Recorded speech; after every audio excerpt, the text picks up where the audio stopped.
เก็บปลากัน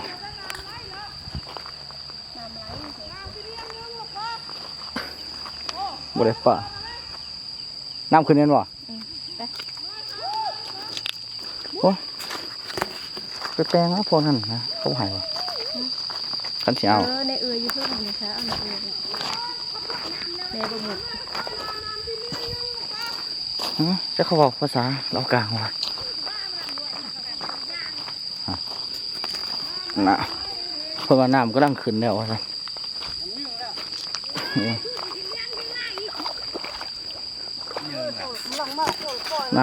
น้ำก็ดังปล่อยว่า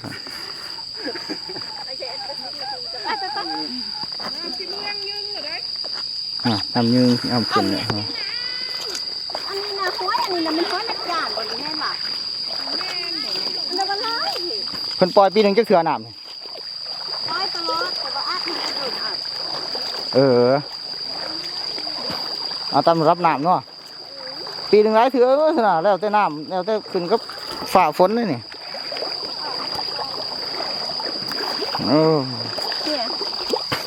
ปลาหอยกี่หอยกับกี้หอยกิบโอ้หอยหน่อยได้เถอะคือหอยแถวลงกินได้แล้วปลาหน่อยปลาพันหน่อยอันนี้นะเฮ็ดเน็ตไม่มีจ๊กแก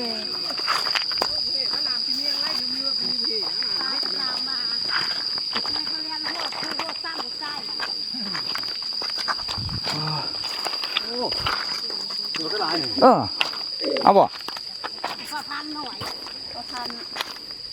โอ้ไปคนมาคือหยุบลงโอ้ยังไรเนี่ยนะยัดเสือเอาค่อยเพิ่งตัวหน่อยไรใส่เวลาเก็บห่วยหาของดีเลยดูหยุดมันเคยมีพระขับนี่จักองจังเลยมันจะก่อนกี่หินดิมันเธอเดิมไปแม่เป็นเพชรนี่ห่วยไก่ผ้าเที่ยวนี่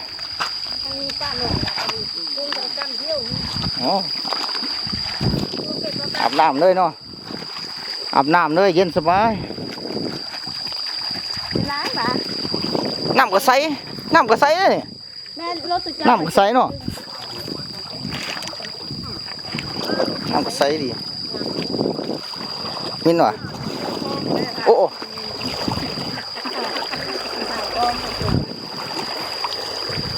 ปล่อยแล้วนะ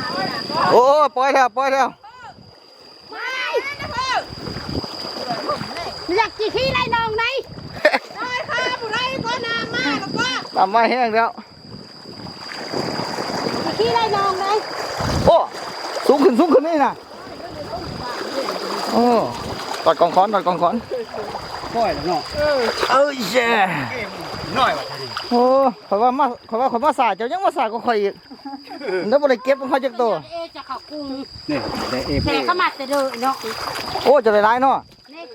เบ้อโอ้จักกุ้งจักปลาถูกไหมโอ้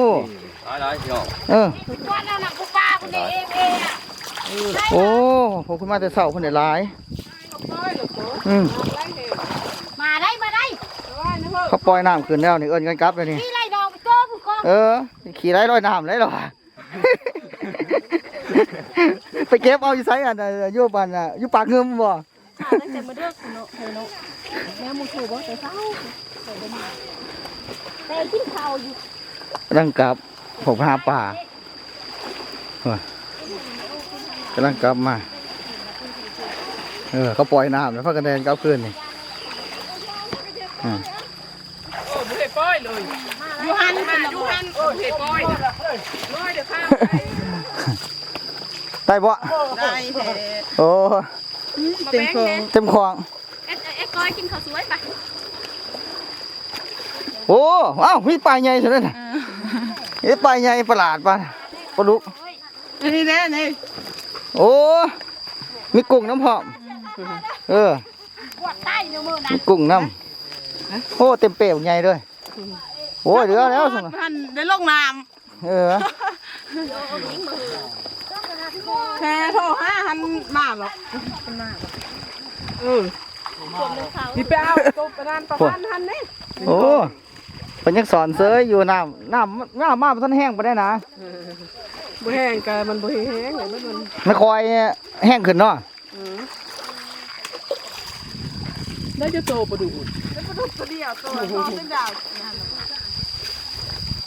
ขึ้นเท่าไหร่วะหยดแม่นบ่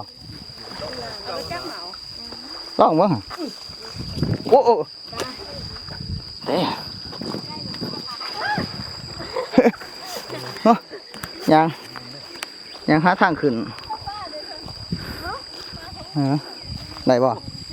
ตัวนี้แหละได้อยู่หรอก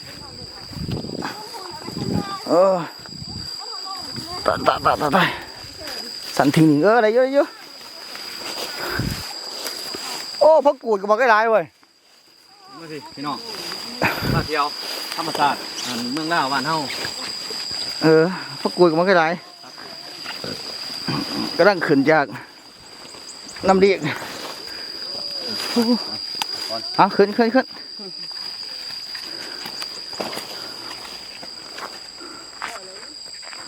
น้ำเรียกแล้วปล่อยน้ำมายังขึ้นต่อ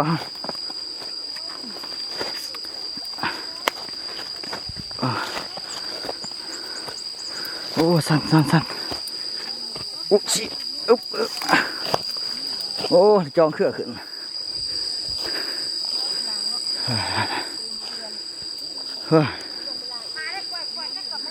หันใจเศร้า